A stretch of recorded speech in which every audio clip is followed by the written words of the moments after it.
The Seattle Kraken offseason moves. Does it make sense so far? Let's take a national approach versus a local approach to find out.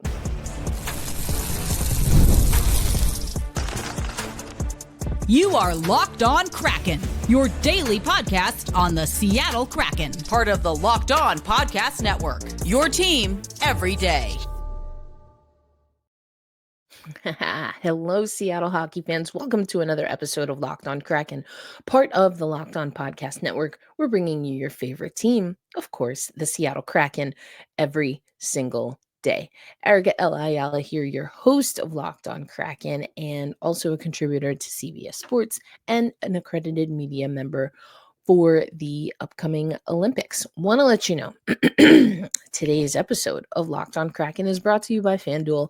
Right now, new FanDuel customers can get $150 in bonus bets if your first $5 bet wins. Now, we're going to have a conversation about if the Seattle Kraken offseason so far, free agency, any trades, the draft even, makes sense. And then we're going to break it down national versus local, and maybe think about more of the incremental smart moves versus something that makes a big splash. And then finally, we got some information on when the NHL schedule will be released. We also have the AHL schedule, so we'll talk a little bit about that as today's episode rolls along. Now, I've been someone a little bit underwhelmed by the moves by the Seattle Kraken. I can see that they are moves that are incrementally necessary. I can see that they're trying to address probably about 3 different areas for the Seattle Kraken out of a laundry list of things that they needed to fix and improve. But I also find myself wondering, is it going to be enough? But enough by what measure? What is this Seattle Kraken organization with this roster trying to accomplish? And I think that's where a little bit of my personal frustration comes in. And so, as far as what I think, is this a season that is underwhelming? Is it a season that moves the needle? Is it a season that makes us a better team? Is it a season that it has to be one of several seasons for this organization to make improvement? I mean, the answer is kind of like yes to all of those things. I'm a little bit in the middle, I would say, but it was interesting to see a more national or, North American outlet, Daily Face-Off, talk about the Seattle Kraken versus a breakdown that we have over at the Sound of Hockey. And it reminded me, as I was reading these two takes on the Kraken, it reminded me of a comment that we got, I guess maybe several weeks ago now, several episodes ago now, where it was alluding to that there's a difference in how the Seattle Kraken is perceived when it comes to local media, maybe even regional, versus national. Or think of national media as, whether it's in the United States or in Canada or anywhere else for that matter, an outlet that doesn't focus on a specific team. So the Locked On Kraken podcast is about the Seattle Kraken. The Locked On NHL podcast is about all of the NHL, of course, which includes the Seattle Kraken. So those are probably 2 different takes on the same topic. So the topic for right now is the offseason. Have the offseason moves made sense? And the Daily Face-Off, they have a podcast with Colby and Tyler, Daily Face-Off Live. And their July 9th episode, one of the segments, they talk about teams that they think are doing well so far in the offseason, teams that they don't think are doing too well in the offseason. And yes, if you haven't listened to the episode, the Seattle Kraken are the team that at least one of the co-hosts feel is not doing what they need to do in the offseason. And what I found interesting is there were a few different takes here, but the one that resonated the most with me with regard to effectively these guys saying, like, what What are the Seattle Kraken doing? The title, because they have this uh, on their YouTube page as a podcast and then as a short article. The article title, Kraken's Offseason Hasn't Made a Ton of Sense. And the one thing that worries me in their analysis is that they talk about some of the guys that we brought in and their propensity for injury. Now, you never know. It's almost, it feels somewhat unfair to judge an athlete by their past injuries. But if they have a lot of injuries, it also is smart to at least question whether that athlete is going to stay healthy enough to accomplish what you brought them in to accomplish. I mean, you know who I'm thinking about, right? Everydayers and OGers. I'm thinking about Andre Burakovsky, at least with the Seattle Kraken. I'm thinking about Chris Drieger, maybe even Philip Grubauer with the Seattle Kraken. Health has been an issue. So when you have players that at least a national media outlet is talking about when it comes to not being able to stay healthy and even questioning even when they are healthy if they can be a player that delivers, yeah, that is concerning. Mason Marchment and Ryan Lindgren come up for sure when it comes to that category. The guy saying Marchment is a quote nice player, but hasn't lived up to his contract. Ryan Lindgren can never stay healthy. Frederick Gaudreau, like the versatility that he brings, but doesn't make a lot of sense to me with regard to the Seattle Kraken. Then they also, another point, so the health, I would agree. I have my concerns, just given the history of contracts that didn't quite pan out with guys who were dealing with injury. But again, it seems silly because injuries are part of the game. You're gonna have injured guys. Anyway, moving on. The other thing that these guys talk about is the front office. This is something also that I've had concerns over. I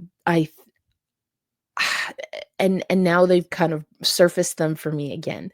They say you move Francis to the corner office, you give Botterill the keys as general manager. So who's really making the decisions there? This for me, it's not as much of who's making the decisions as it is, again, everydayers, you know this, is everyone on the same page? And a few episodes ago, I was pretty confident. It felt like either we're answering this question that it's Jason Botterill who's making the decisions, or at minimum that the decision makers seem to be on the same page. What page is that in my estimation? I talked about it a few episodes ago. I don't think this is a team that is expecting to be a competitive playoff team, if even a playoff team this season.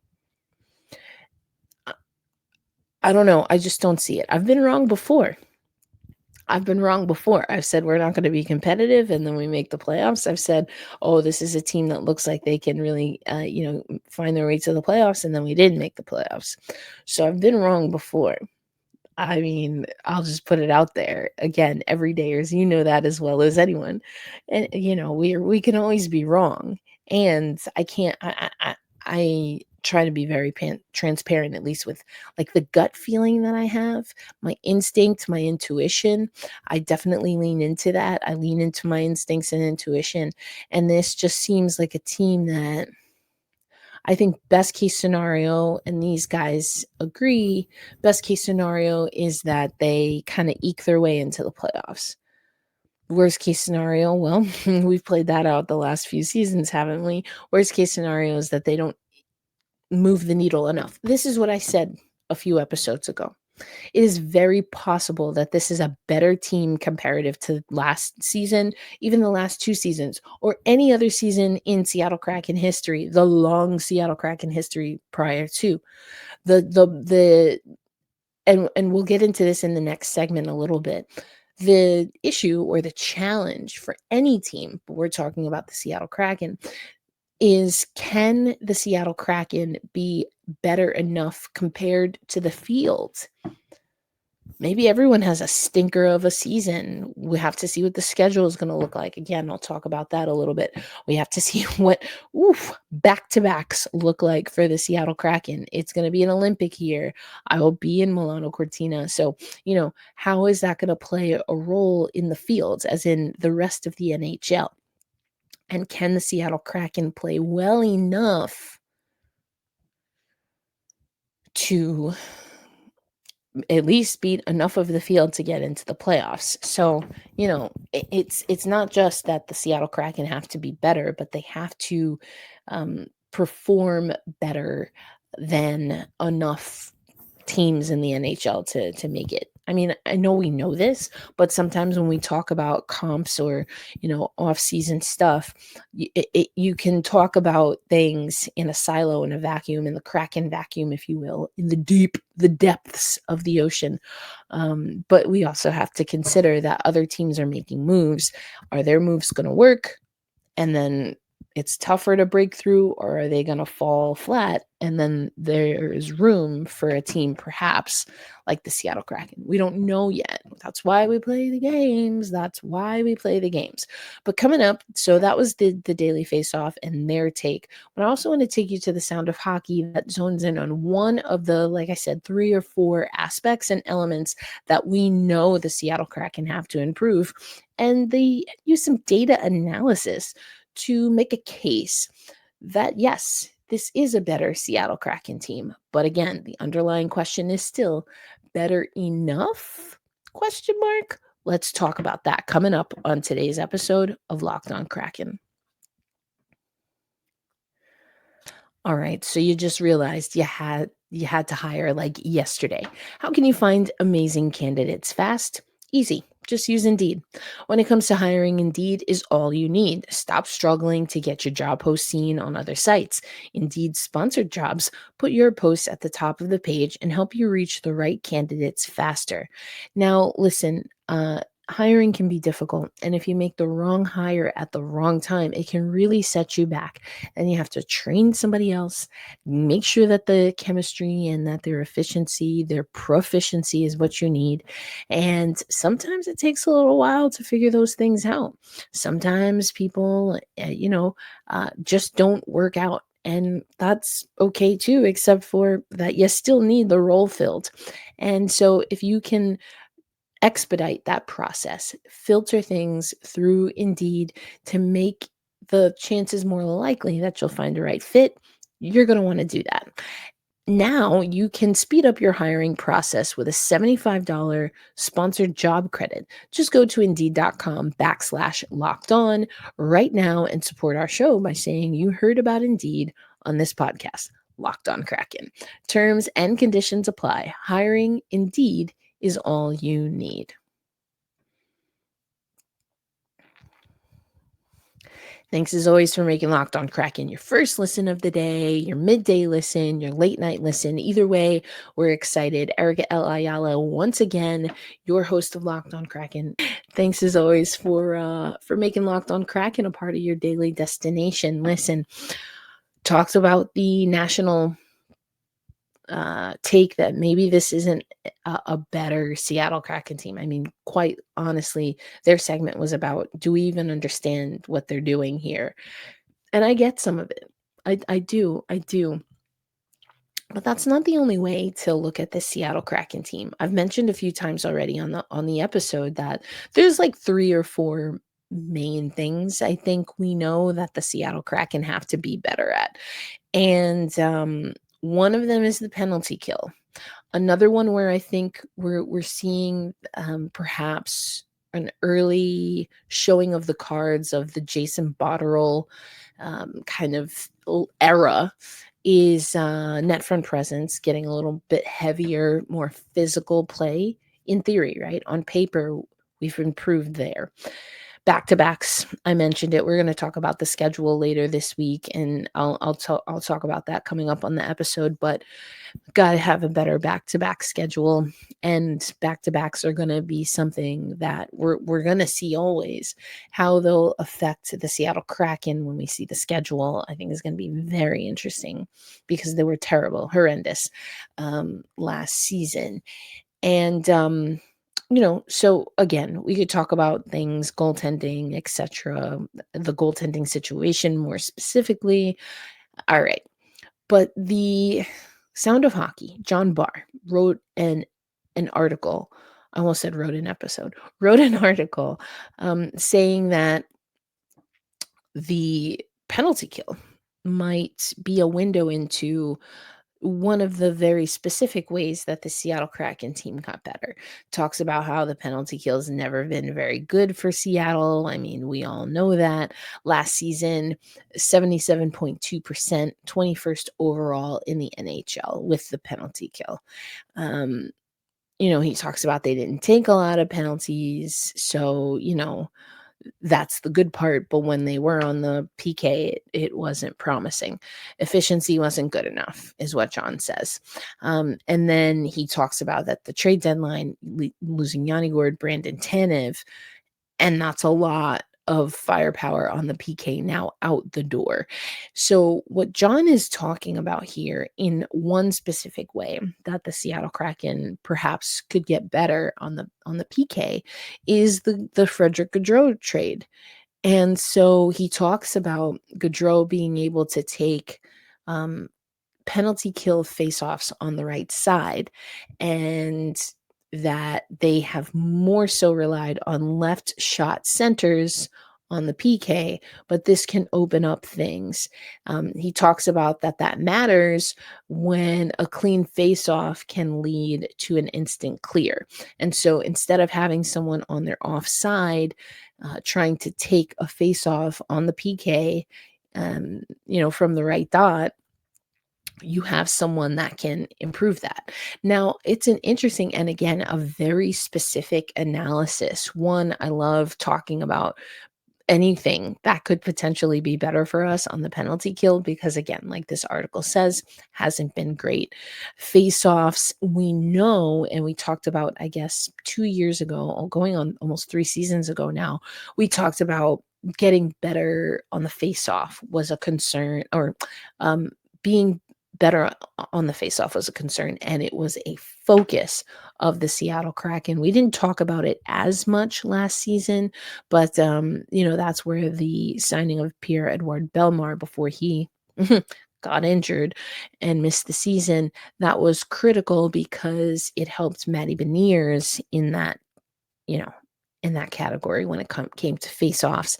Some of the young centers just overall learning from Pierre-Edouard Bellemare. So, things like that, incrementally better, maybe even looks a little rough or quite honestly, not yielding the results right away, but has and can pay dividends in the future. This might be the face-off situation.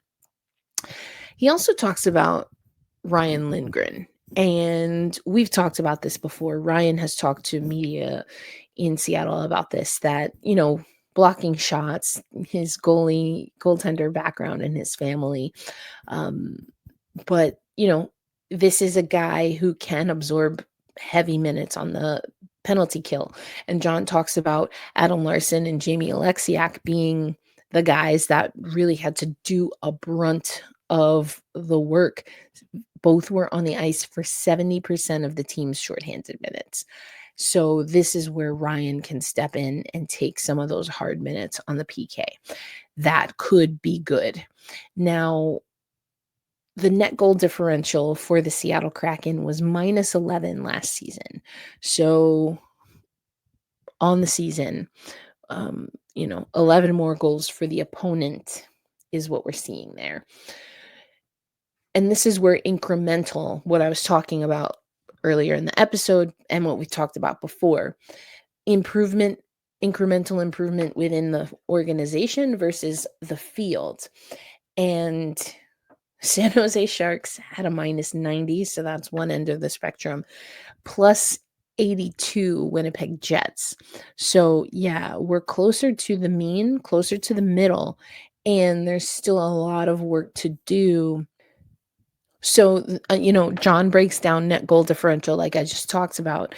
And if you get better on the penalty kill, maybe some of those goals against, they come down.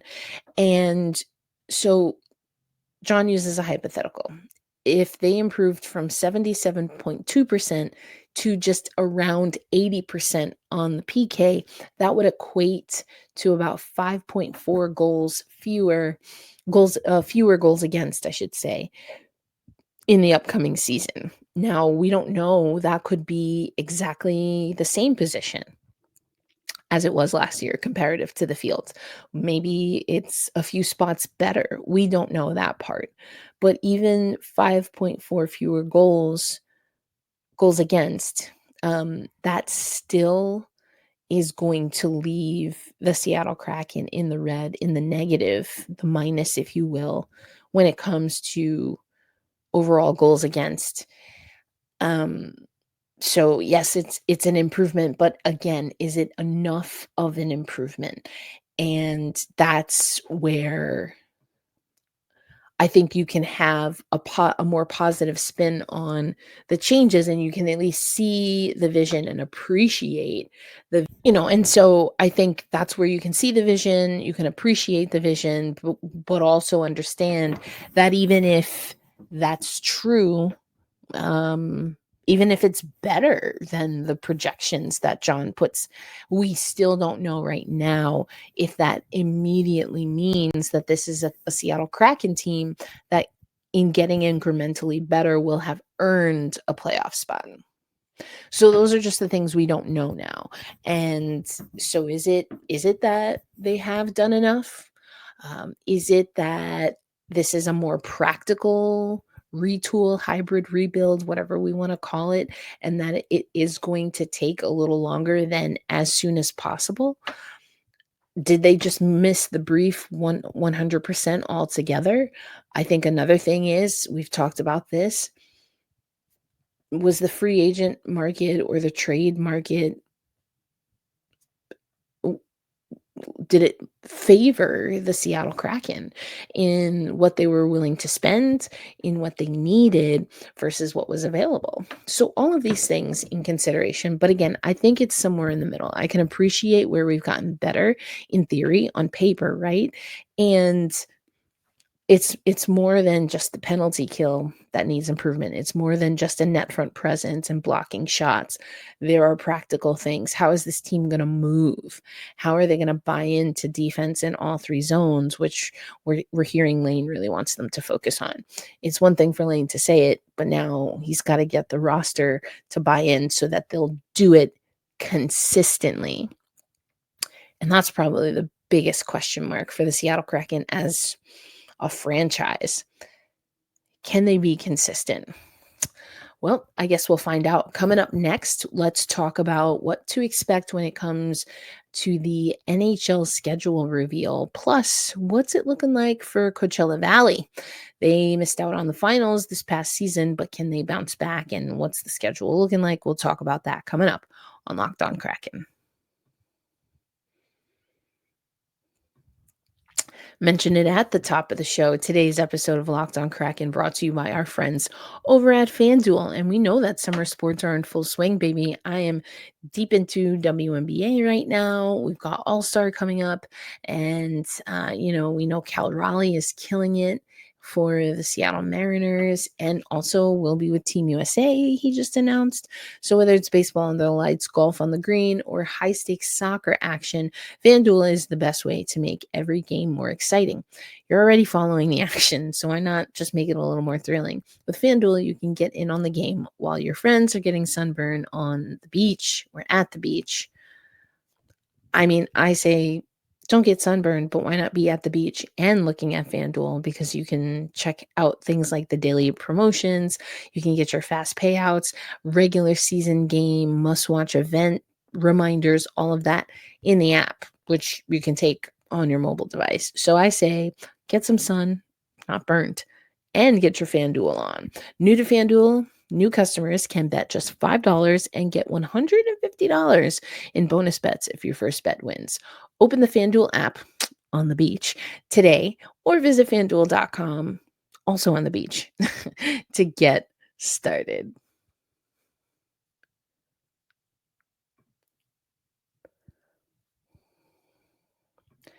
Thanks as always for making Locked On Kraken a part of your daily destination.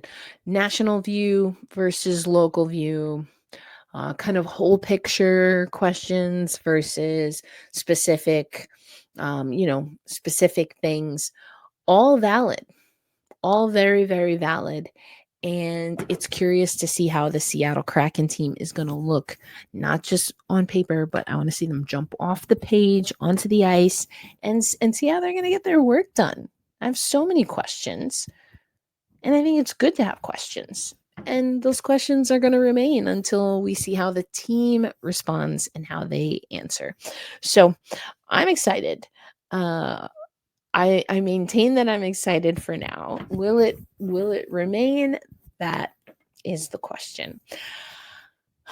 Okay, Coachella Valley has their schedule, 72 game schedule, and the tickets are on sale now. They are going to start at home playing San Diego and Colorado. That's October 10th. And October 18th. Then they have a 5-game road trip in California. They got Bakersville, San Jose, Calgary. Come back for 3 against San Diego, 1 against San Diego, 2 against Colorado. And then they wrap up the season 4 straight games on the road before coming home to play Calgary on March 25th. So definitely have some chunks here where they're going to be on the road. The most games at home they have consecutive is a 5-game stretch in January. So if you want to make the most of your visit to the Coachella Valley area, you might want to do it in January if you're trying to watch the Coachella Valley Firebirds. So, we'll see if this is a team, excuse me, that can make another deep run. Fell a little short of what now is kind of the standard when it comes to Coachella Valley, which is making the final. That was, of course, though, with Disco Dan. So, yeah, I think it was a solid team, but still have to work out some kinks. Now, as far as the NHL schedule, the season will begin October 7th. There's a triple header on ESPN. Now, Seattle is a part of that last year. Won't be the case this year, but the complete schedule is going to be announced this week on Wednesday. And so we will break that down. It's going to be a 1-hour special on NHL Network in the middle of the day, Eastern time. So super early or earlier in the day, I should say, for the Pacific time for, anyone in PT time zone. There will be another breakdown of the schedule later on the NHL Tonight show, 6 p.m. Eastern time, Wednesday. So opening night, just if you are interested, Chicago takes on the Florida Panthers at 5 p.m. Eastern time. At 8 p.m. Eastern time, Penguins versus Rangers. And at 10:30 p.m. Eastern time, Avalanche versus Kings. Western Conference matchup. So those are the first 3 games that we know. The rest of them we'll find out later this week. And as we usually do in the off season, as we always do in the off season, I will break down the schedule holistically, like how many back-to-backs do we have, but we will also break it down month by month. And I like to do that because then we can see, all right, what is the real test? Is it a long slog? Is it several playoff teams in a row? I just like to take a look at the schedule, and of course how the Olympic break factors in. That's our show for today, though, folks. As always, thank you for joining me here. A little bit of a raspy voice today, just coming back from some travel, but always appreciate you being here with me. A reminder to be kind to yourselves, be kind to one another. We hold fast, we stay true. Loud and proud we say, let's go Kraken. And I will catch you on the next episode. Peace out, everybody.